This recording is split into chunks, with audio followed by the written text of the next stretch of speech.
morning, everyone. Today, where are we going, June? Tour bus. That's a tour bus. Okay. Bus. Now, go to hotel, restaurant, have breakfast.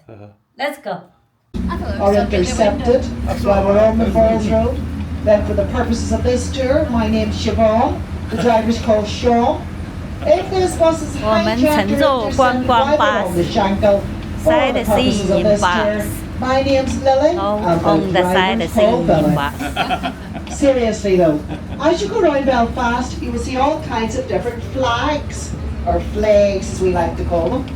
Wherever you see the Union flag of the United Kingdom, you will know that you're a loyalist or unionist part of the city, where the people mostly would be Protestant and mostly pro-British. A loyalist or a unionist is someone who'd be loyal to the King and who wants Northern Ireland to stay in the Union of the United Kingdom.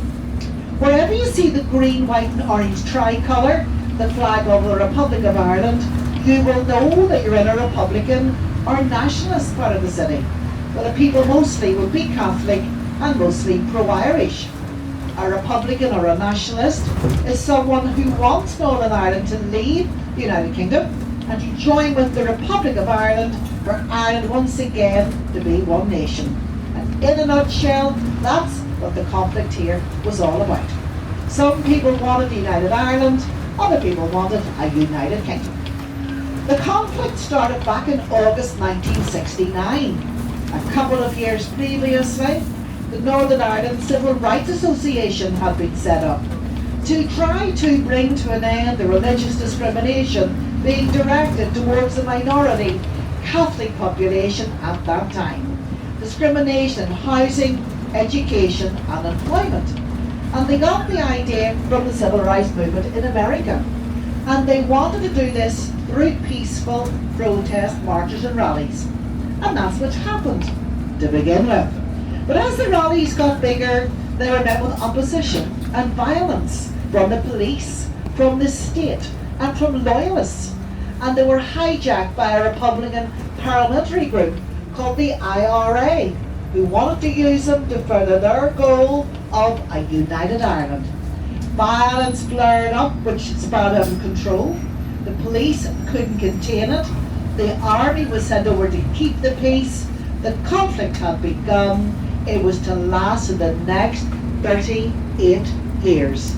The civil rights marches unwittingly, inadvertently, had helped ignite the spark of the conflict.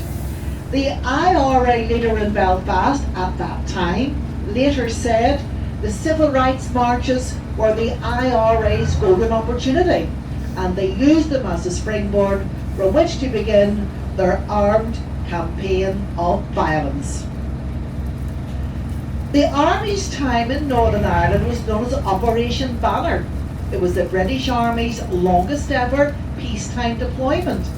The Army was here for 38 years, from August 1969 to July 2007. By the time the British Army moved out, more than 3,500 people had been killed, including more than 760 British soldiers. Today, there's a regular peacetime garrison of 2,000. Football team. It's also home to Linfield Football Club. There's a heritage centre and they do guided tours. However, the tours must be booked in advance and they don't do the tours on match days. Now, I'm not a football supporter myself of any team. The European Championship, the World Cup, they all just pass me by. All those prima donnas getting paid vast sums of money for 90 minutes work. And that's only the commentators. Don't get me started on the footballers. Our most famous footballer would be George Best, born here, played football across the water for a very obscure team that no one's ever heard of, called Manchester United. George was a multi-millionaire in his heyday. He once said he spent thousands and thousands of pounds on women, thousands and thousands of pounds on wine, and thousands of pounds on fast cars. The rest of his money, he said, he just wasted. I can remember reading back in the 60s, George said he gave up sex, he gave up drink, and it was the worst 20 minutes of his life. Sadly, George Best died quite young, at the age of 59, in November 2005, due to his alcoholism. So the following year, in May 2006, on what would have been George's 60th birthday, his family was all invited along the Belfast City Airport because it was renamed the George Best Belfast City Airport in his honour. Whenever George died, his funeral service was held in Stormont at Parliament Buildings.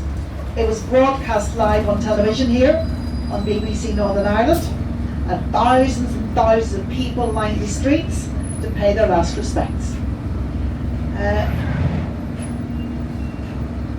The musical interlude at the funeral included Brian Kennedy, a well-known singer from West Belfast, and Sir George Ivan Morrison, otherwise known as Van Morrison, Van the Man, from East Belfast. So, if you look to the left here, in just a moment, Windsor Park Football Stadium.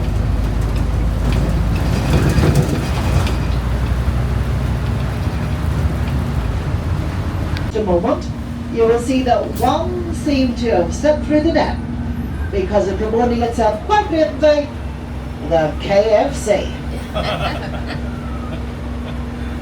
Now, this next part of the tour, we're making our way to West Belfast.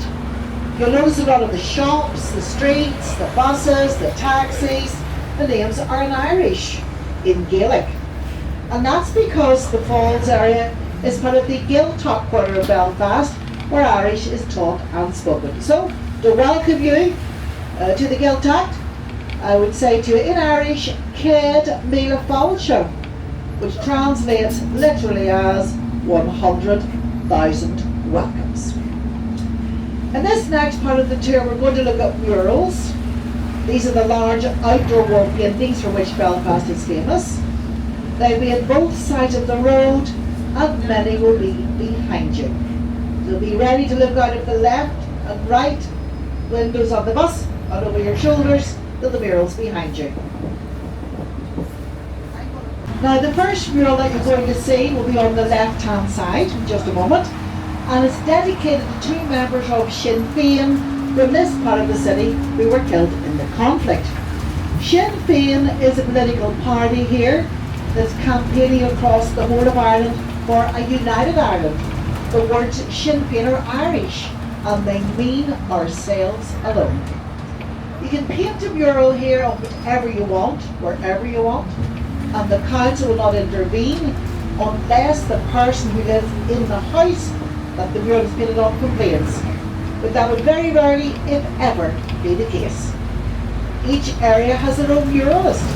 It's a very lucrative and full-time occupation for a great number of people. So, if you look to the left for the moment, you'll see the mural dedicated to two members of Sinn Féin, and you'll see the Irish tricolour or tricolour, the green, white and orange flag flying, and this tells you that you're in a pro-Irish part of the city. To the left. The next stop is number 12, Cultureland, Irish Language and Cultural Centre. Anybody for number 12? Anybody upstairs? Nope. Now, in a moment, on the right-hand side, you're going to see a statue, a bronze statue, of a man called James Connolly. And James Connolly was one of the leaders of the 1916 Easter Rising. Back in 1916, Ireland was one country. There was no partition, and the whole of Ireland was part of the United Kingdom of Great Britain and Ireland. On an Easter Monday of 1916, Republican paramilitaries tried to overthrow the British Crown. The rising was a rebellion against British rule in Ireland. It was unsuccessful. It only lasted for 6 days. However, it acted as a catalyst for the Irish War of Independence and the eventual partition of Ireland in 1921. Prior to the rising, there was very little widespread support for it. However, after the rising, many of the leaders were shot by the authorities for treason, and that turned the tide of public opinion in favour of the rebels. Only the men were shot. Female leaders like Constance Markovich, she got life, later reduced, and she served just under 2 years. So look to the right here, the bronze statue of James Connolly. He obviously wasn't a big man because the statue, although life size, is not very tall at all. At all, at all. At all, at all. Now the next mural will be on the left hand side. It's a maroon and black mural of a solicitor called Pat Finucane. He was shot dead in his home in 1989 by loyalist paramilitaries. The UK government has just announced there's going to be a public inquiry into his death. So if you look to the left here, so you can see the flags here, the green, white and orange. The green represents the nationalist community, normally Catholic. The orange is for the unionist community, normally Protestant, and the white is for peace between the two communities.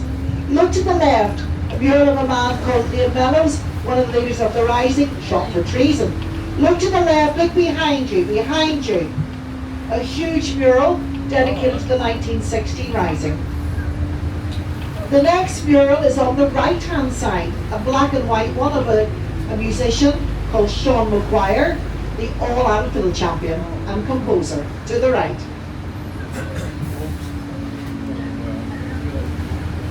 Look to the right, the red brick building, the former church. This is Culture Lab.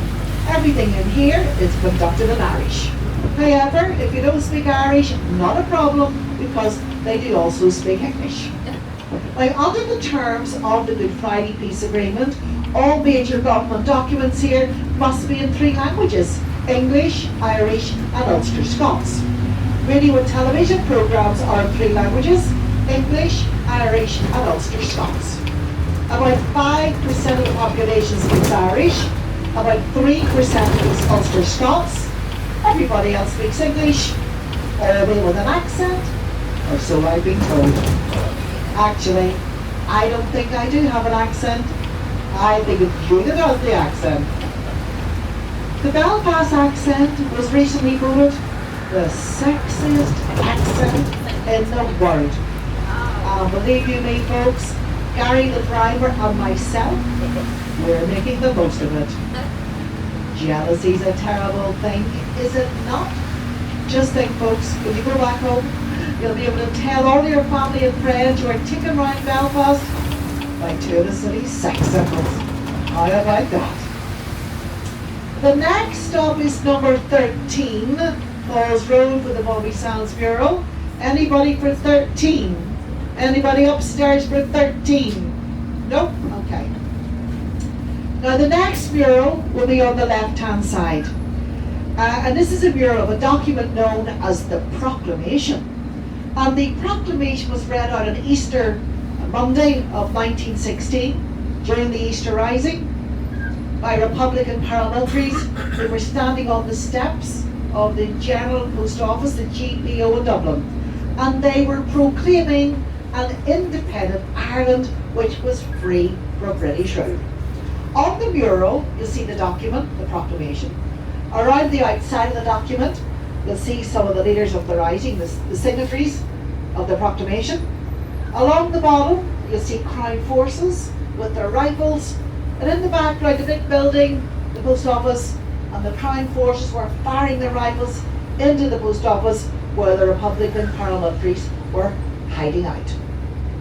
Because we get so much rain here, the murals get weather beaten very quickly, and they are normally repainted once a year in the summer season. And of course, I use the word summer very loosely.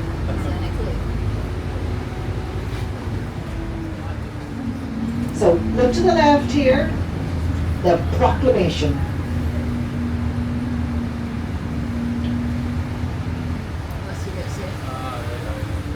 Now the next mural will be on the left. It's going to be behind you on the wall of the Sinn Féin office, a man called Bobby Sands. And Bobby Sands was the first of 10 Republican prisoners who back in 1981 they were in jail in the H block in Long Esh. They all went on hunger strike and they all died. And Bobby Sands was the first to die. He was 27, died on day 66 and was hunger struck. They were trying, amongst other things, to get the authorities to change their prisoner status from a regular prisoner to a political prisoner. Look to the left here, look behind you. Bobby Sands.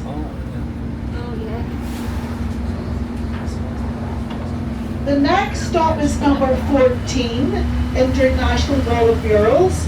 Anybody for number 14? Nope. But first, coming up on the right-hand side here is the IRA Garden of Remembrance. And this is dedicated to IRA paramilitaries from D Company who were killed in the conflict. To the right. Also to the right, the Twin Spires, St. Peter's Catholic Cathedral. And ahead on the right, the big tall red building, the infamous Divis Flats.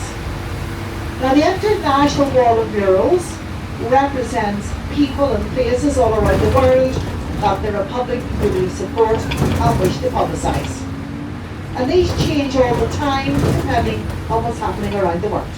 You'll see Nelson Mandela, for example. We're going to make our way now through the Ring of Steel. During the conflict, there were 2 rings of steel around the city. The first ring was around the shops and offices to try to stop the bombers from killing the shoppers and the shopkeepers. That ring has long since gone. The other ring was around the residential areas to try to stop the bombers and shooters from killing the... Oh my God.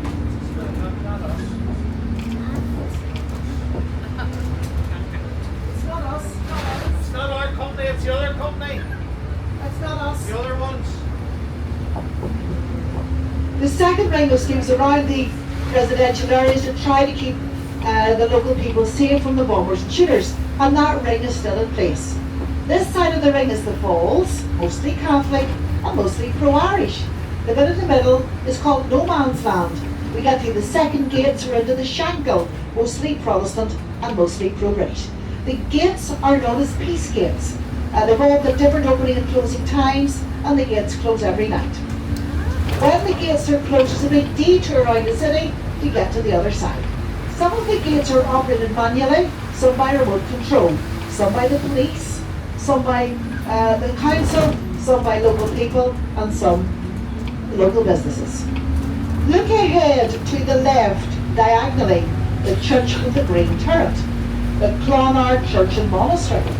In the late 1980s, secret peace talks were held here between the IRA and the British government. The talks paved the way for the 1994 paramilitary ceasefires and the 1998 Good Friday Peace Agreement. So the church and the monastery are known locally as the cradle of reconciliation. Look straight ahead. Belfast's tallest, oldest and longest peace wall, built by the government in 1972, runs for 3.5 miles dividing the city. This side pro-British, the other side pro-Irish. Behind the wall, people's back gardens. There's about 50 peace walls right across the province, all built and maintained by the government. The majority are here in Belfast, but there are some other places, for example, Derry, Londonderry. To the left then another set of peace gates, which are closed every night. And if you're wondering, by the way, why it's called Derry, Londonderry, well, like New York, we love the city so much we've named it twice. The next stop is number 15, the Belfast Peace Wall. Anybody want off to sign the wall? Anybody for 15? Nope. Look to the left. People come from all around the world to sign this wall. For this reason, this is known as Belfast's biggest outdoor art gallery and visitor book. Famous people to sign the wall include the Dalai Lama and Bill Clinton, former President of America. And contrary to popular belief, Bill Clinton did not write on the wall, "I did not have sexual relations with that woman."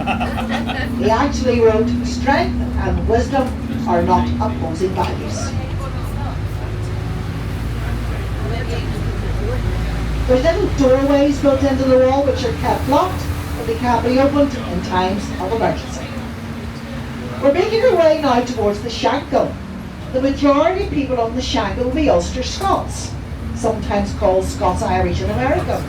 So to welcome the Shankill and Ulster Scots, I would say to you, Verfilia, which means welcome. Because the people are Ulster Scots, you'll see the Scottish flag, the blue and white cross of St Andrew. You'll see the church is called a kirk. And you'll see the Rangers football team in Scotland Supporters Club. The next stop is number 16, Shankill Road. Anybody for number 16? Okay. Just stay in your seat till we get there. Now if you look to the left there, you'll see one of the wee doorways that are kept locked, we can't be opened. You get to the other side of the wall in an emergency. Now when we get to the end of the street, I want you to look to the left. You'll see the rainbow gates. And these are operated by remote control from the police station. When the police want to close the gates, they press a button in the police station and the gates are closed every night. So to the left then, the rainbow gates. Now the first mural on the Shankill will be to an orange marching band. And the orange marching bands are named after William of Orange. William of Orange was a Dutchman and a Protestant. Back in the summer of 1690, he came here to fight for the English monarchy, the War of the Two Kings. He was fighting for the English throne. He was fighting against his father-in-law, his wife Mary, her father James, the Catholic King James II. William of Orange won the Battle of the Boyne, retained his kingdom, and laid down the foundation for the British constitutional monarchy as it exists today. The Orange marching season starts on Easter and goes until the end of September. During the season, the bands march 2 or 3 nights a week and every single weekend. The main 2 days of the Orange marching season are the 12th and 13th of July, public holidays here, when thousands and thousands of Orange men march across the province. So, look to the right here. This is the White Rock Foot Band, Orange Marching Band. The 11th of July is known as 11th night, bonfire night, and at the stroke of midnight, hundreds and hundreds of bonfires are lit in poor British communities to commemorate William of Orange's victory at the Battle of the Boyne. They don't light bonfires on November the 5th as they do in England. They're lit on 11th night, at midnight, the 11th of July, prior to the biggest day in the marching season, the 12th of July. Stop 16, come down to the door when the bus stops moving. There'll be a bus here every 30 minutes, flag it down with the red brochure to get the bus to stop. Ulster Volunteer Force, and another wing was for the ODCs, as ordinary, decent criminals do you and me. There's a coffee shop. There's a restaurant called Cups, and if they let you out again, there'll be a bus outside the jail every 30 minutes. And remember, flag the bus down to get it to stop. The last bus outside the jail will be approximately 5 o'clock, traffic permitting. And remember, you can use your ticket on our buses, City Sightseeing, or on our sister company, City Tours. If you see the word City on the bus or on the map book, then you know you can use your ticket on those 2 companies' buses. In the A wing of the jail is the McConnell's Irish Whiskey Distillery. They do guided tours. If anybody's planning to do a tour of the distillery, I've got discount vouchers here which get you £3 off an adult ticket per person. Now it's not for the jail, the discount is for the Whiskey Distillery tour. Okay, stop number 18. Make your way to the door when the bus stops moving. The entrance to the jail is ahead on the left hand side where you see the banners, and get the ticket right. You get your bus back at the same place.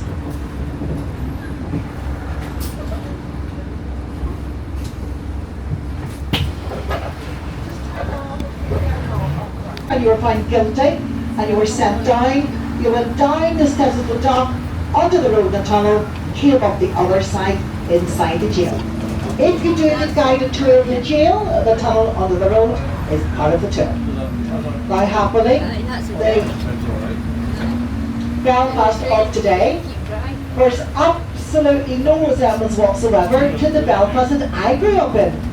Unless you've actually lived through the conflict, very difficult to explain to someone who hasn't just how frightening, how violent, how awful it was here for most of the ordinary people most of the time. Today, happily, that is not the case.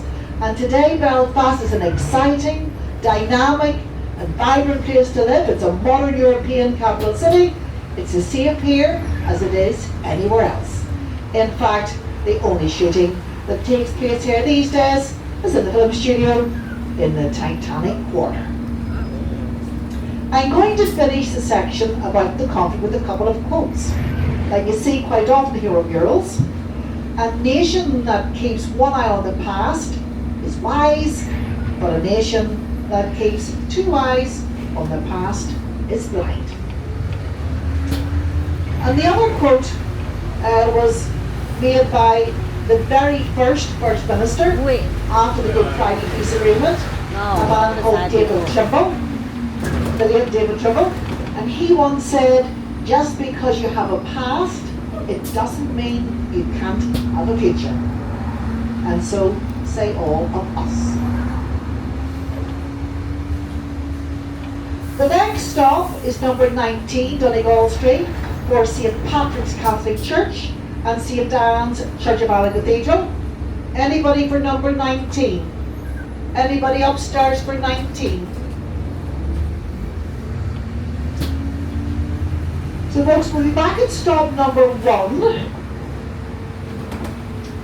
in about 10 minutes time, bringing our tour to an end. Do hope you've enjoyed it. If you joined the tour halfway through, or you want to go around again, because of course you can use your ticket all day, as many times as you want, when we get into stop number 1, hop off this bus and hop off the next one that's due to go out. And remember, you hop off with your left foot and you hop back on with your right. I hope you've enjoyed the tour. I hope you enjoyed listening to my stories that I told you. If you have, I'm hoping that you'll do something for me. Go online to TripAdvisor, the travel website, look for City Sightseeing Belfast Tour Shop and leave a review. And remember, if you want to get us brownie points with the boss, mention us by name. My name's Lisa, I'm your guide today, and Gary is our driver. If you didn't enjoy the tour, my name's Jennifer. And Gary says his name's Jennifer as well. Also, if you Let's follow up that way. Oh, John, here see water oil. Very interesting. Very interesting. Oh, this is famous, John said. Famous ship. Famous ship. Belfast.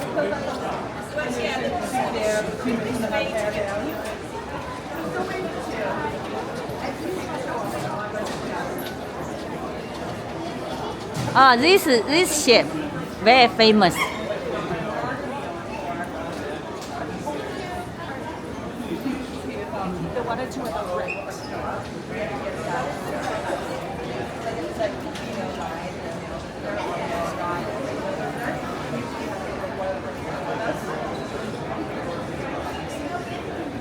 Oh, many people.